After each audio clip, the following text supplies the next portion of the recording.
say when, and then Connor will kick in. Right, hello. Welcome to the Seminar Podcast with myself, Connor, and my co-host. Duncan. So, Duncan, how are we doing?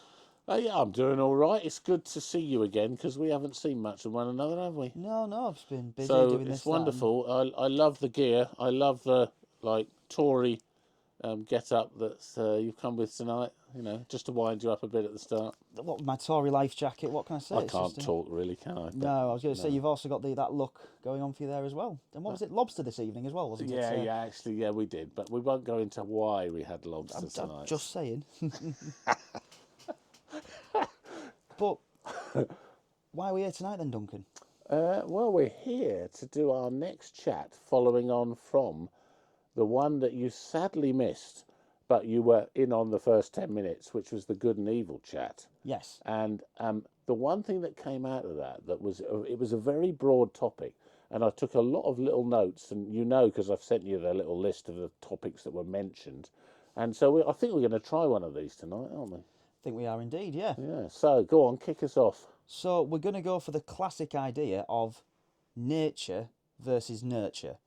Now, this is a topic that has been debated for a ridiculous amount of time in different areas and different fields of study, whether you're looking at criminality, psychological disorders, and just general behaviour. Sounds like you know a bit about this. Well, what don't I know about at the end of the day?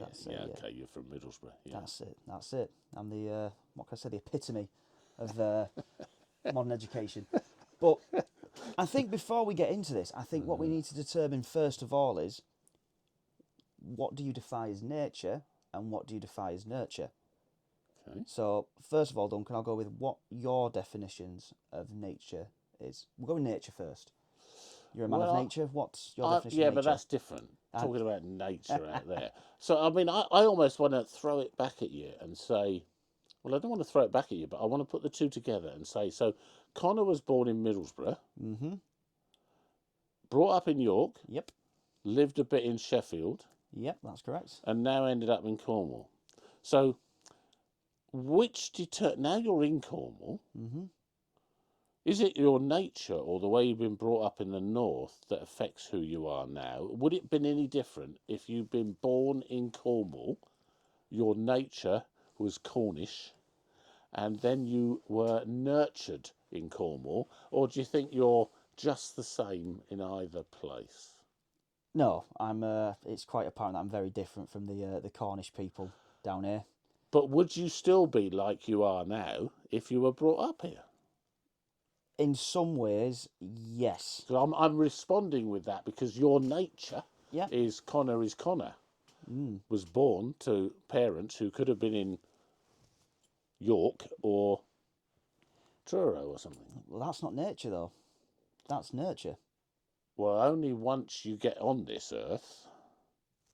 But would you have developed in the same way because you were born as Connor?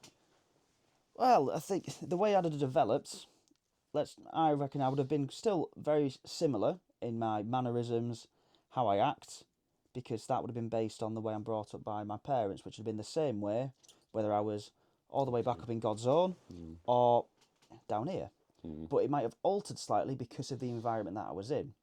So the environment of being brought up in Cornwall will be different to how it has been brought up in York, for example, because York, even though still it is incredibly white, is still more multicultural than Cornwall, for example. Okay. So you've had better mixing of different cultures and how you learn to develop and how you learn to deal with them.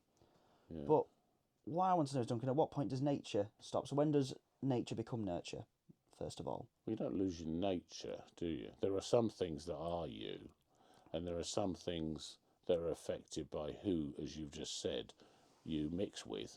So your parents bring you up, but at the same time, you're also moulded by the people you meet or are going to a school with or have touched base with you from family, wider family or whatever. So your nature is something inherent and your nurture is what moulds what might be you so many years down the line, depending on how far you are. I mean, in not so much theological terms, but people sometimes talk about your nature is, in my faith sort of remit, God made humans good, but humans have the freedom to mess up, and because of that, there's a kind of sin nature that has come because of us, which was not as he would have wanted us to be.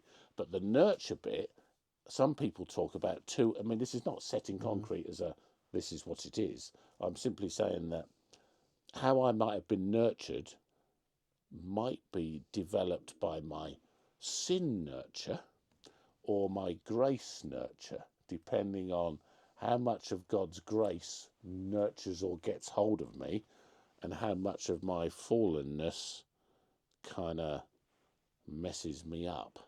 So you sometimes hear people talk about sin nurture and grace nurture. Now, I don't know if that helps, but there's part of me that is still me, as you've said, same parents. I was, I became a human, and that presumably is partly a genetic nature in me, isn't it? So I don't know. How does that? What else? What are you trying to tease So out of me when here, I'm Connor? looking at nature, so obviously as I'm normally going to do, I'm going to put God to the side here. Yeah, yeah, okay. I'm going to go with the more biological, chemical source Yeah. of reasoning. So I'm going to go back to when you said first of all that God created all humans to be good, and then we've sort of gone a bit wayward. Yeah. I would argue that is not the case. Go on. I would actually argue that man is inherently born evil. I think we are. I don't disagree with that. My example being, though, Go is on. that I have a little one, Yeah. okay, an angel of Yeah. sorts. Yeah. Yeah. But him, like most of the kids, you've got to teach them to share. You need to teach them Yeah. to be good. Yeah. I think we quoted that in the last Yeah, video. you didn't we? don't teach them to be greedy or selfish. Yeah, but we don't That is their disagree on that one, but Connor. that is their nature. But I would say So, that's the fallenness of humanity. but I that's would. always been the case, though. It's not something that's Yes. developed. Well, it's a kind of what they call an Adamic thing. In other words, it's from Adam, the first man, and Eve, the first woman. So if you take that kind of, whether you believe in Adam and Eve as they were there literally or whatever, the idea that they had the choice and they made the wrong choice, and from that we are in our nature what you're saying, and therefore if we're going to get out of that back to something better, there's got to be a redemptive situation that helps that. Otherwise, we're always that. So going with that, then that we agree that we're naturally I do agree. I do agree. we're born to be that bit more selfish. Yeah. When it comes to things such as maybe crime, for example, Yeah. do you think it is more to do with somebody's nature or how they've been nurtured? I don't know that there's an easy answer to that. I think it can be both. Because which crimes are you talking about? So this gets into your. I know you're probably quite keen to do the degrees of evilness or whatever, or the Well, subjective nature of what is good and evil again. that's always because we could look at many crimes. It can be such things such as maybe a low level crime, which is also part of degrees, such as maybe stealing or anything like that, all the way up to your more serious crimes such as murder, anything on those lines.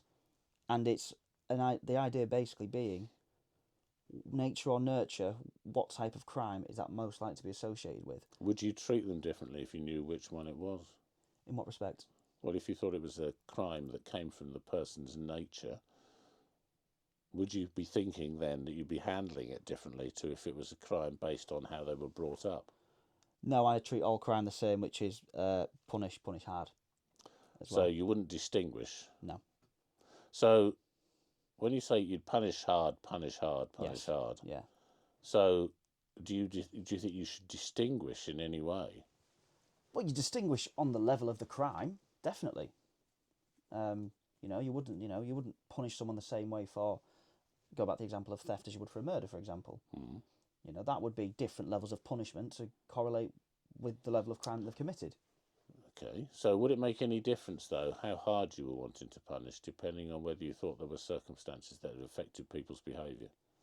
Well, this is the thing with what's affected the behaviour, because I think no matter what the background is or your reasoning, it's going, oh, I did it because of that. It doesn't matter. A crime's a crime. It's met equally with the punishment. But what you need to look at as well is that, yes, punishing them hard to make them not want to do it more is very important, 100%. Or you can look at it tackling what the cause of the crime is in the first place. So, for example, a lot of theft, things like that, often you'll find that these people have come from areas of lower socio-economic status, Yeah. for example. Or some, maybe they've come from a deprived family where they've grown up seeing it as well, so it goes back into nurture. But then if you go to more physical acts of violence, some of that's in fact biological, such as the Superman syndrome, known as the XYY gene. Well, if it is their nature, Some people it is. why would you feel that they should be treated in a way harshly on the basis that they didn't have anything to do with it? If it's their nature, then they're still wholly responsible. It's still them. Yeah, and obviously it affects people. Mm-hmm. So therefore, the people who are affected by whatever they've done need some sort of justice. Yes. But would you in any way say, well, okay, if Connor was born with a really nasty streak in him, which was, there. Oh, it is somewhere. And speaking of nature, we've done our nature again, Duncan, which is going over time. We're going to have to cut it there, I'm afraid. Oh, is that it? Oh, That's is that it. so? Oh, right. Well, in that case, I'm sure there's plenty of people can come back at us on what we said so far. 100%, yeah. I was being... So, see you in a moment once this clips off.